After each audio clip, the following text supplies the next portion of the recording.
الفاتحة. أعوذ بالله من الشيطان الرجيم. بسم الله الرحمن الرحيم. الحمد لله رب العالمين. مالك يوم الدين.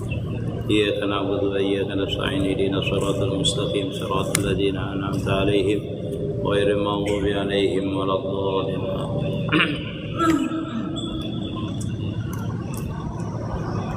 بسم الله الرحمن الرحيم. الحمد لله رب العالمين وبه نستعين على أمور الدنيا والدين. اللهم صل وسلم على سيدنا محمد وعلى آله وصحبه أجمعين.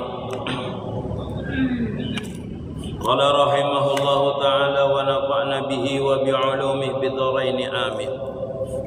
ثم اعلم أن الأصل الزهد الاجتناب عن المحارم كبيرها وصغيرها، لأن من لا وراء له لا يسع له الجهد وأداء جميع الفرائض يسيرها وعسيرها، لأن من لا توبة له لا تسع له إنابة. Kemudian kata beliau, ketahuilah oleh kamu bahwasanya asal daripada zuhud itu atau dasar daripada orang itu bersifat juhud. Jadi kalau orang belajar ilmu tasawuf adalah ada babnya, bab juhud namanya. Lain juhud kita tarik lain. Ini juhud lainlah juhud zahadal zuhud namanya. Zuhud itu kalau bahasa kita itu kada mencintai dunia namanya. Kalau bahasanya, kalau bahasa anunya kada mencintai dunia, kalau bahasa syariatnya artinya kada memasukkan di dalam hati kita ini dunia. Kalau di dalam ilmu tasawuf, di dalam ilmu hakikat, bahwasanya orang itu tidak ada yang dicintainya selain daripada Allah Ta'ala. Sama aja artinya, cuma kata-katanya berbeda. Kata-katanya berbeda. Artinya kalau juhud itu kada mencintai dunia, yalah. Lalu siapa yang dicintai? Allah Ta'ala aja yang dicintai. Sama aja, cuma beda kata-katanya aja. Kata-katanya cinta dengan Allah Ta'ala, kada mencintai dunia. Artinya kada memasukkan dunia ke dalam hatinya, cuma Allah Ta'ala saja yang dipandangnya. Artinya yang dicintainya. Nah, beda dengan orang ahli sufi usul namanya, orang ahli wasilin sudah nang arif billah. Artinya kejuhudan itu tidak ada yang nampak selain daripada Allah Ta'ala. Itu orang nang zuhud dalam keadaan wasil ilallah. Artinya dia boleh aja punya harta banyak. Orang yang zahid itu kan boleh aja punya harta banyak, cuma kada mencintai akan itu harta yang banyak. Beda dengan wara. Kalau orang wara itu dia itu kada berisi harta, mengambil keperluan sekedar hajatnya saja, itu wara namanya. Lebih tinggi daripada orang zuhud. Jadi kalau orang yang jahid ini boleh aja kaya. Jadi jangan menyambut orang yang alim itu misalnya, atau orang yang ahli ibadah itu, atau melihat orang itu kaya, jangan dipadahkan orang itu hubud dunia. Kada bisa jadi di hatinya kada sayang sama sekali dengan dunia, kada sayangnya hilang, kada apa. Itu orang itu berarti zahid. Orang itu zahid. Kita ni sandal berisi nang kulit ya bang, sandal jualah. Itu kan sudah buruk pada 5 tahun dah memakai. Masuk ke rumah tuh dirantai, dikunci pulang. Biar sandal sebuting tuh artinya hubud dunia. Nah itu namanya. Artinya kalau kita ini sedikit dia berisi harta, cuma kita ini sayang benar dengan barang itu tuh namanya hubud dunia. Kadang mesti banyak kita berisi harta. Begitu juga orang yang zahid tadi, walaupun dia banyak berisi hartanya kada sayang. Buktinya di mana? Bersedekah kuatnya, beramaliyah kada bisa ketinggalan. Itu tandanya orang itu zahid. Beramaliyahnya kada bisa ketinggalan. Artinya kesibukannya itu kawannya kada meninggalkan kesibukannya untuk taat kepada Allah Ta'ala tadi. Nah itu namanya zahid itu orang tadi. Adapun wara itu artinya berisi harta nang halal. Orang jahid tadi berisi juga harta halal, cuma banyak. Ada ini kalau orang wara itu berisi harta ini halal. Misalnya berisi harta 10, yang keperluannya berapa? 5 aja diambilnya. Kada seberataan diambilnya. Nah ini orang wara. Orang wara itu artinya halal banyak. Apa yang dibutuhkannya itu jadi ambil. Ada kita ini kan beda, wara ada, juhud ada. Nang halal ambil, nang haram ambil juga. Yang penting punya. Nah itu kita nih. Itu makam kita nih memang makam yang kayak itu sudah. Nah, makam darnya kedudukan hati kita di sisi Allah Subhanahu wa taala, atau kedudukan kita meletakkan kecintaan kita terhadap dunia ini. Orangnya boleh sama, tapi kedudukan mata benda di hati kita itu berbeda. Sama aja kita sembahyang ini. Sembahyang duduk di majelis ini. Nah, duduk di majelis ini nah. Ada nang berniat etikaf, ada nang belum lagi. Bila nang belum nyatakan etikaf. Ada yang nyaman, ada yang kada nyaman. Itu namanya kedudukan hati kita. Apabila kita menuntut ilmu ini dalam keadaan ikhlas, maka hati kita itu nyaman dan kita itu merasakan nikmat mendapatkan ilmu itu. Dapat mendapatkan ilmu. Bila ikhlas itu berarti kau mengamalkan kita. Ada berkahnya. Walaupun kita duduk di dalam majelis ilmu ini ikhlas, kada ikhlas, kata guring, mengantuk, tetap sama pahalanya. Cuma bedanya nanti kita bisa mengamalkan dan tidak mengamalkannya itu karena kedudukan hati kita di waktu kita menerima ilmu itu. Ada yang habis kita setahun ini bisa kita ingat masih ilmu itu ada. Ada yang habis berdiri ini kada ingat lagi. Jadi apa yang disampaikan guru tadi? Tahu apanya? Guring bang kita. Jadi ada kedudukan-kedudukan di hati kita itu yang menjadikan kita itu tidak merasa dan nyaman ada. Nyaman. Artinya bila kedudukan harta itu di hati kita atau apapun di hati kita yang sekiranya itu mengganggu kita beribadah, jadi kada nyaman jadinya. Artinya sesuatu selain daripada Allah Ta'ala dimasukkan ke dalam hati kita itu bisa mengganggu kita ibadah. Mengganggu kita ibadah. Nah, ketahuilah oleh musannif, kata musannif, bahwasanya asal juhud itu adalah al-ijtinabul maharim, yaitu menjauhi daripada perbuatan-perbuatan yang diharamkan Allah Ta'ala, kabiruha wa sagiruha, baik itu perbuatan yang haram itu termasuk dosa besar ataupun dosa kecil. Jadi orang hendak mendapatkan juhud itu jadi menghindari dulu dosa yang ganal ataupun dosa yang kecil. Dosa yang besar itu apa? Seperti meninggalkan sembahyang, melalaikan sembahyang itu termasuk dosa yang besar. Belum lagi perbuatan-perbuatan yang berhubungan dengan i'tikad, misalnya syirik, nah itu, ataupun dosa yang besar lainnya, zina misalnya. Nah, macam-macam itu dihindari jadi. Nah, yang halus-halus dihindari juga dosa yang kecil. Nah, dosa-dosa yang halus. Nah, dosa-dosa yang halus ini banyak lah. Ini dosa yang halus-halus ini. Menyakiti orang, menyinggung perasaan orang, itu masuk dosa yang halus juga. Mencuri misalnya lah. Li'anna man la wara'a lahu la yasi'u al-juhdu. Nah, jadi karena bahwasanya orang yang kada bersifat wara itu kada sah jasidin juhudnya. Jadi orang yang wara itu pasti juhud berarti. Orang yang wara itu pasti jahid namanya. Kenapa tadi ulun katakan? Karena orang yang wara itu halal banyak, sekadar keperluannya aja dia mengambil. Nah, itu berarti kada hendak yang lain sudah liwat sudah. Walaupun halal kada diambilnya. Jadi kalau orang itu bersifat sudah wara pasti juhud sudah. Pasti jahid sudah orang itu. Karena orang di makam wara ini adalah orang yang sudah wasilin lah, orang yang arif billah. Orang yang arif billah itu artinya orang yang senantiasa melihat kebesaran Allah Ta'ala dengan dirinya ataupun dalam pandangannya. Artinya sesuatu itu apabila bisa melupakan dia kepada Allah Ta'ala ditinggalkannya. Makanya dia mengambil seperlunya aja. Seperlunya aja. Ini keperluannya ini ambil. Kalau kada perlu kada diambil. Kada dibutuhkan. Gitu. Orang wara ini makan gitu sedikit lah. Sekadar kanyang aja. Nah, sekedar dia itu biasanya tuh namanya orang ahli sufi, ahli tasawuf. Nah, inilah orang yang tasawuf tuh kada gancang makan. Ini ada kita nih ahli tarawuf, makanya 2 penambahan tuh habis. Kalau kita makan ini. Wah, waktu pesantren kan belajar tasawuf ini dasar bujur makan tuh sedikit ya. Makannya sedikit ya. Nah, itulah belajar tasawuf.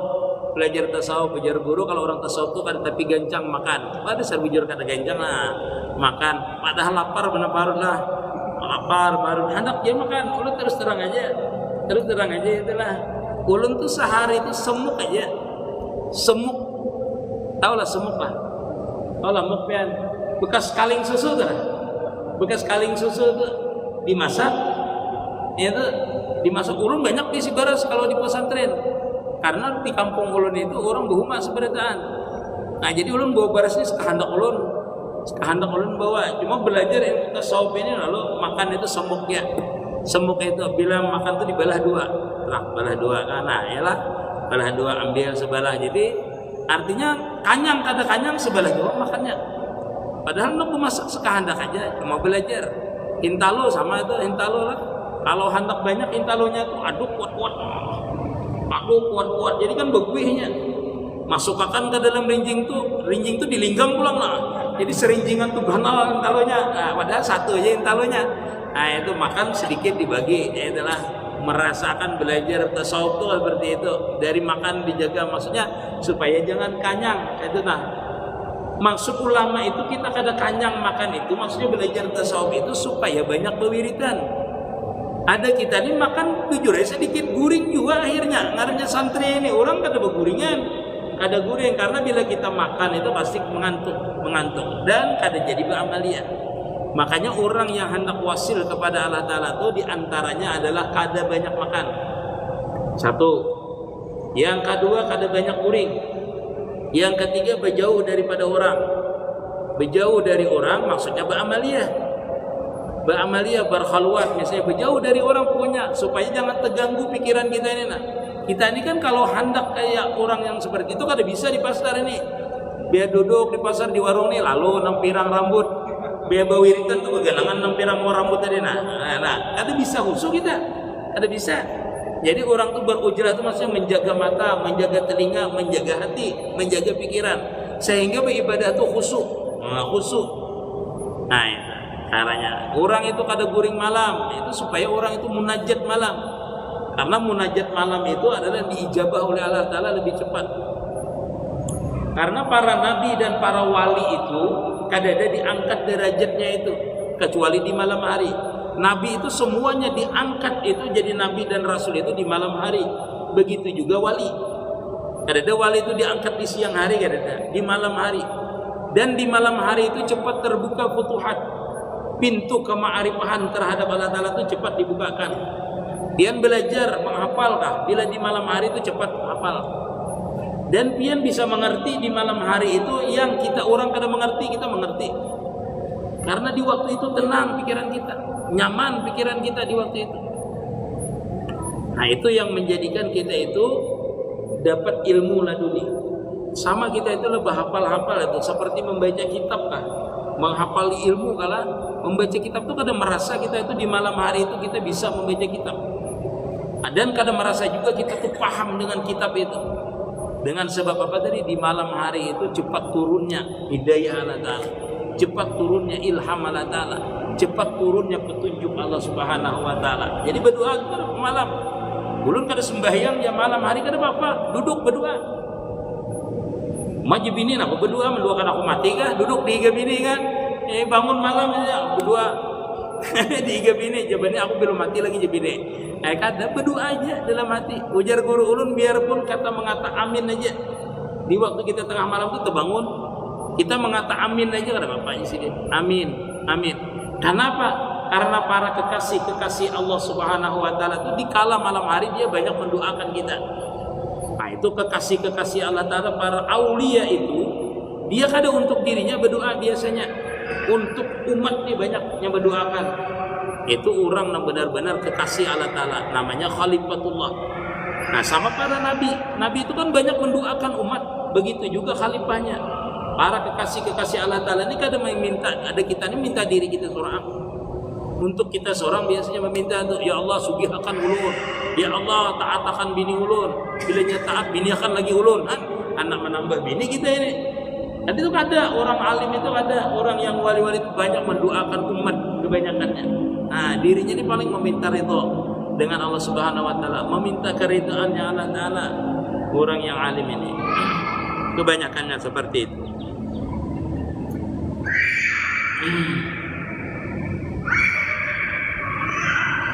Li'anna man la wara'a lahu la yasihul lahu zuhdu. Karena bahwasanya orang yang tidak wara', tidak bersifat wara', la yasihu lahu al-juhud wa ada'u jami'ul fara'id. Dan orang yang zahid itu, orang yang juhud itu pasti menunaikan seluruh keparduan. Orang yang juhud itu pasti menunaikan keparduan. Karena ujarullah tadi dua makam orang juhud itu. Yang pertama, tidak memasukkan dunia di dalam hatinya. Artinya orang itu zuhud itu apabila kada mencintai dunia. Itu di makam syariatnya, di makam tasawufnya seperti itu, tidak mencintai dunia. Banyak berisi dunia tapi kada mencintai dunia. Yang kedua adalah di hatinya tidak ada selain daripada Allah Ta'ala. Arti zuhud itu menafikan yang lain selain daripada Allah Ta'ala. Artinya di dalam hatinya itu ada mahabbah terhadap Allah Ta'ala. Makanya orang yang zahid ini senantiasa menunaikan akan keparduannya terhadap Allah Subhanahu wa Ta'ala. Dia senantiasa banyak beribadah. Orang yang zahid ini. Kenapa jadi banyak beribadah? Yaitu faktornya. Dia kada ada gawian lagi selain daripada beribadah orang yang zahid ini. Karena kada cinta dengan dunia, cintanya dengan Allah Ta'ala saja, sehingga dia ini beribadah aja, bertakarub aja dengan Allah Ta'ala. Menunaikan yang fardu-fardu, yasiruha wa asiruha, baik itu yang mudah ibadahnya maupun yang berat. Nah, yang berat digawi juga, yang susah pun digawinya juga.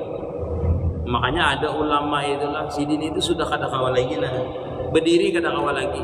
Tapi sembahyang malam ini kada lepas 100 rakaat. Kada bisa sidin meninggalkan sembahyang sunat 100 rakaat. Walaupun berarti sidin kada bisa lagi berdiri. Kada berdiri lagi. Dalam artian di kursi roda aja, tapi setiap malam sidin kada lepas sembahyang itu 100 rakaat sembahyang sunat. Apalagi yang fardunya. Banyak sidin sembahyang. Karena sudah wara zahid, orang yang makamnya aulia adalah orangnya ini. Apalagi sudah tuha sidin. Nah, itu mempersiapkan akan kematian sidin, mempersiapkan bekal sidin di kubur kita ini. Jangan kita ini merasa wagas kain aja beribadah, jangan beribadah ini. Beribadah itu kada mesti, artinya yang wajib kita tunaikan. Bila bisa berjamaah, kalau kada bisa kada apa-apa, kada berjamaah. Karena menurut Imam Syafi'i berjamaah ini fardu kifayah saja hukumnya. Beda dengan Imam Ahmad bin Hanbal, wajib sembahyang itu berjamaah. Kalau kada bisa sembahyang jadi rumah. Kita ini yang penting kewajiban yang fardu itu kita kerjakan. Yang mudah apa? Beramaliyah yang lain, berzikir, bersalawat. Itu pekerjaan yang mudah. Sambil dudukin bisa bersalawat, sambil dudukin bisa berzikir, sambil berabagin bisa berzikir, sambil berjalan pun bisa berzikir. Kan itu pekerjaan yang mudah dalam artian pekerjaan yang mudah. Jadi yang berat kita kerjakan. Orang dulu itu kan puasa sunnah Senin Kamis. Ada yang puasa Daud sehari puasa, besoknya batal puasa lagi. Itu ada juga yang setahunan orang itu puasa selain daripada hari raya. Ini pekerjaan orang yang cinta kepada Allah Ta'ala, sehingga dalam kehidupannya itu senantiasa mendekatkan diri kepada Allah Subhanahu wa Ta'ala.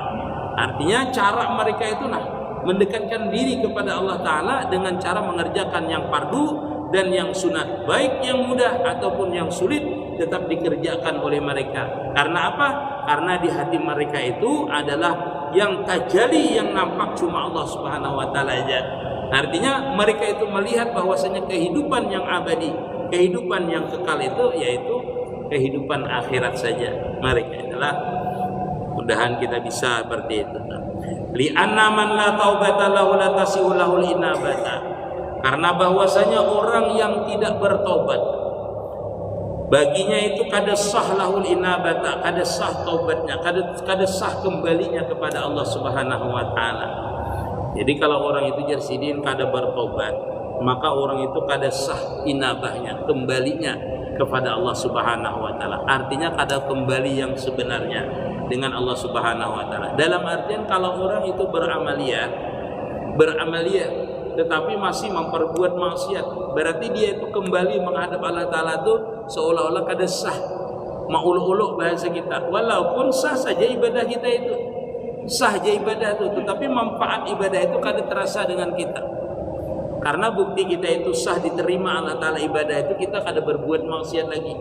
Karena ada kan dalam Quran, inna salata tanha anil fahsya'i wal munkar. Kalau kita itu bersembahyang, itu pasti menegah daripada perbuatan munkar. Jadi kalau kita tabulik pada perbuatan munkar, berarti itu menunjukkan ibadah kita itu sah, cuma kada diberi pahala biasanya. Itu. Dan bukti ibadah kita itu diterima itu biasanya kita tuh merasa lezat. Setelah sembahyang itu merasa lezat.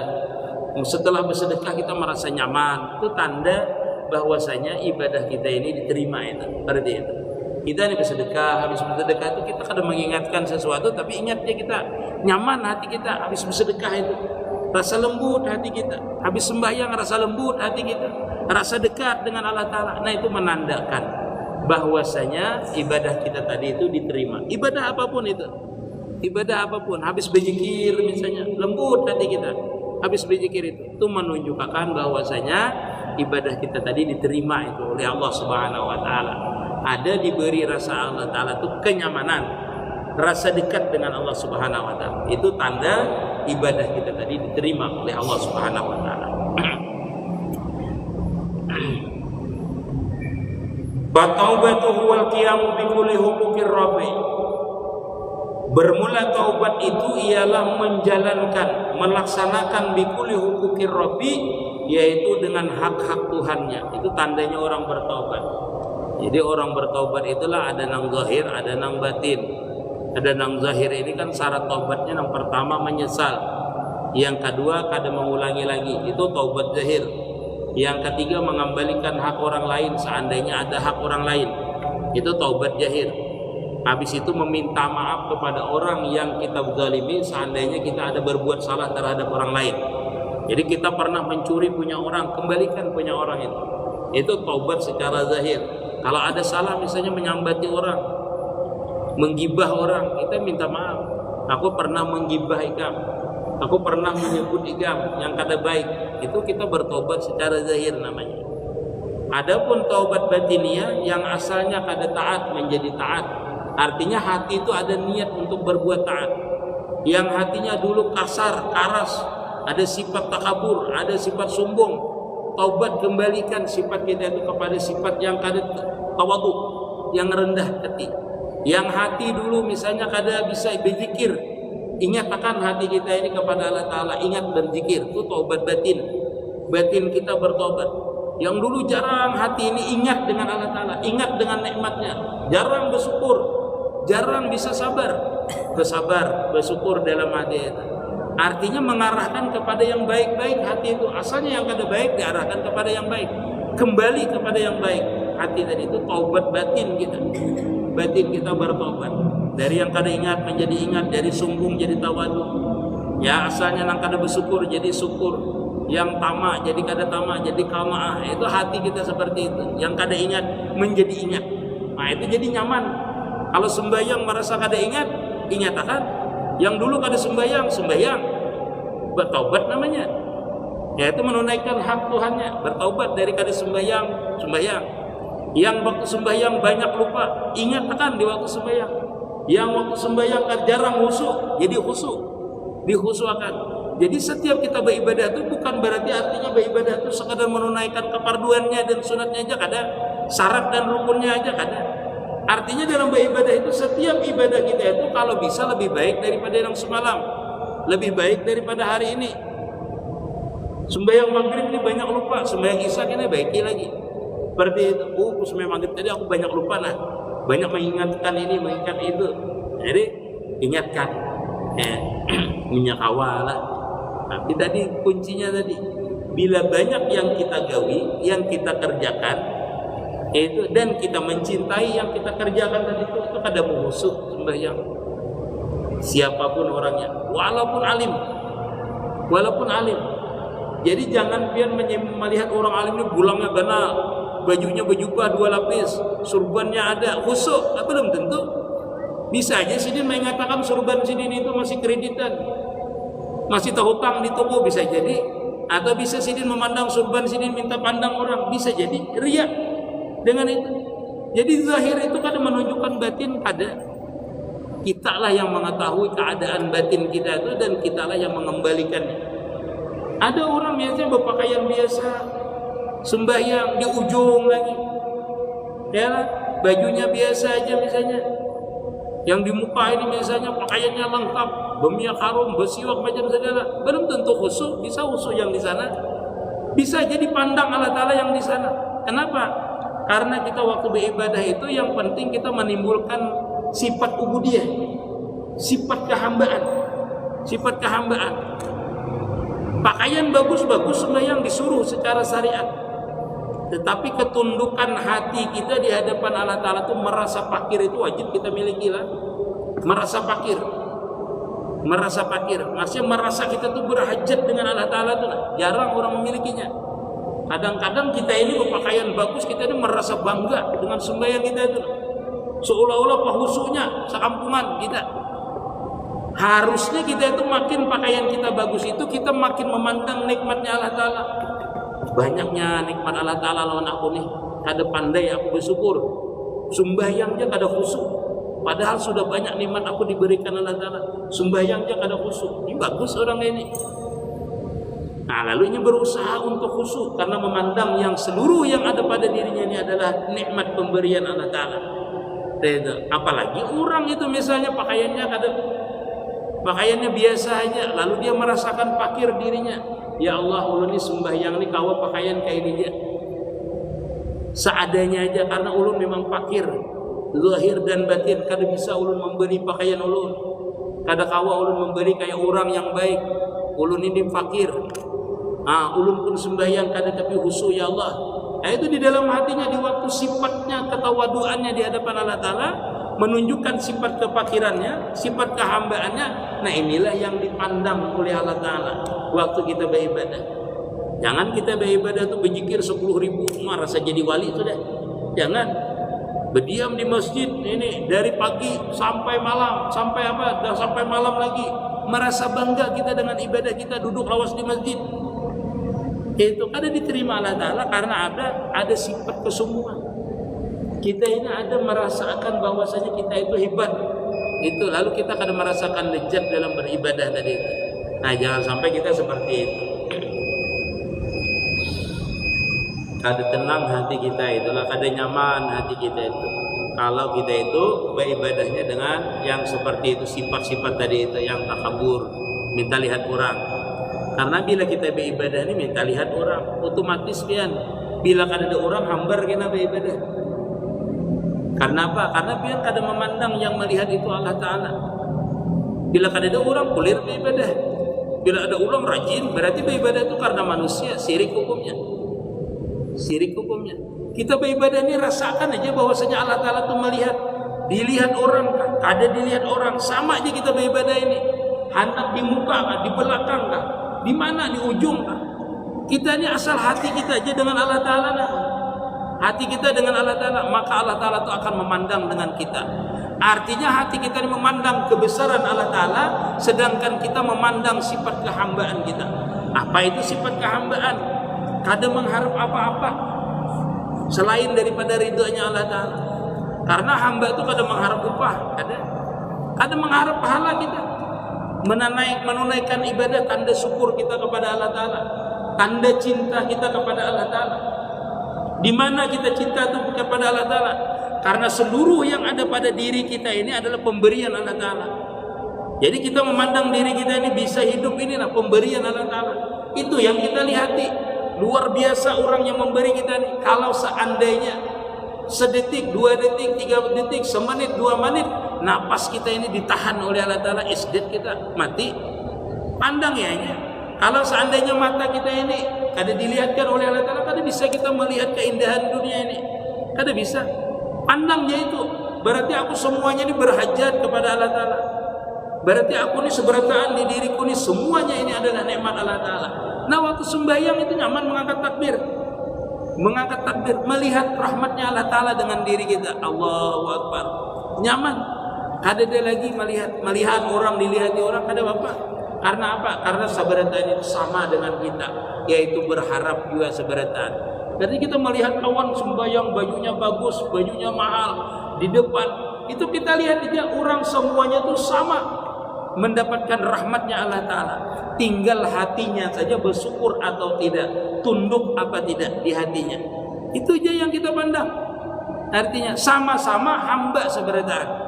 Jadi kita kadada istilah ria, kadada kita bertakbir benar-benar ini wajhatu wajhiya lilladzi fataras sama wal arda hanifan muslima wa ma ana minal musyrikin. Ulun ya Allah, ulun hadapakan zahir dan batin ulun dengan pian. Ini wajhatu wajhiya lilladzi fataras sama, pian yang menjadikan ulun, menjadikan langit dan bumi dan seluruh isinya nih. Ulun hanifan muslima, ulun serahkan diri ulun ini tunduk dengan pian ya Allah. Tidak ada ulun mengakui bahwasanya semua ini ampun ulun, semuanya ini kepunyaan ulun, semuanya ini kehendak ulun, tidak ada. Wa ma ana minal musyrikin. Tidak ada ulun menyekutukan pian. Menyekutukan artinya ada akuan kita terhadap Allah Ta'ala. Ada orang yang lebih hebat daripada Allah Ta'ala. Ada orang kita minta nilai dengan orang kadada. Semuanya kita ini memang tawajuhnya dengan Allah Subhanahu wa Ta'ala. Lalu kita nikmat dalam sembahyang itu. Ada sembahyang aja bang, seberataan semua ibadah kita. Jangan imbah jadi ketua masjid dan di muka terus. Jangan gue, aku ini kada kau gue nih kada ke mukanya. Pengumuman kada juga seorang. Tapi bagus saya juga di muka jurang tuh ketua masjid jurang. Di muka jarang lah, bagus juga di muka. Kalau ada apa-apa mik rusak nyaman cari ketua kan langsung ada di muka. Artinya kita itu memposisikan diri zahir kita itu sesuai dengan keadaan kita, tetapi memposisikan batin kita itu sesuai dengan keadaan sifat kehambaan kita. Jangan melebihi daripada sifat kehambaan. Arti hamba senantiasa berhajat kepada Allah Ta'ala, al-mustaghniyan an kulli ma siwahu wa muttakiran ilaihi ma adahu. Kita memandang Allah Ta'ala lah yang maha kaya dan kita senantiasa berhajat kepada Allah Ta'ala.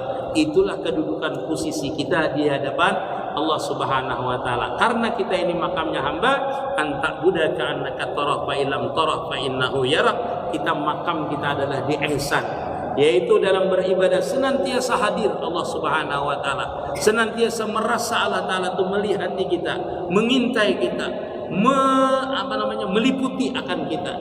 Nah, meliputi rahmatnya maksudnya akan diri kita, sehingga orang dalam beribadah itu nyaman, lezat, senantiasa Allah Ta'ala hadir di dalam hatinya, tajalli kebesaran Allah Ta'ala itu di dalam hatinya. Ini nyaman orang beribadah yang seperti ini. Yang lain daripada itu tidak ada yang besar, semuanya sama makhluk di hadapannya di dalam pandangan batiniahnya. Sehingga orang ini sembahyang kadaria, waktu sembahyang kadada ujub, waktu dia beribadah tidak ada takabur, semuanya adalah tajalli kenyataan kebesaran Allah Ta'ala di dalam hatinya. Mudah-mudahan manfaat bertahan. Mudah-mudahan kita termasuk orang-orang yang senantiasa diberikan Allah Ta'ala hadir di dalam hati kita ini kebesaran Allah Subhanahu wa Ta'ala, sehingga ibadah kita itu lezat, ibadah kita itu nyaman, ibadah kita itu tenang. Dengan sebab apa? Dengan sebab senantiasa dalam beribadah itu merasakan kebesaran Allah Subhanahu wa Ta'ala. Sampai sebelumnya ada bertanya dulu, silahkan.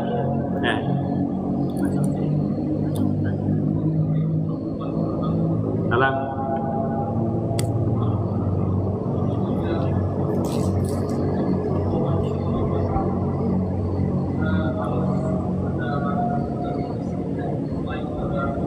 Sini aja lah, ada mendengar ulun.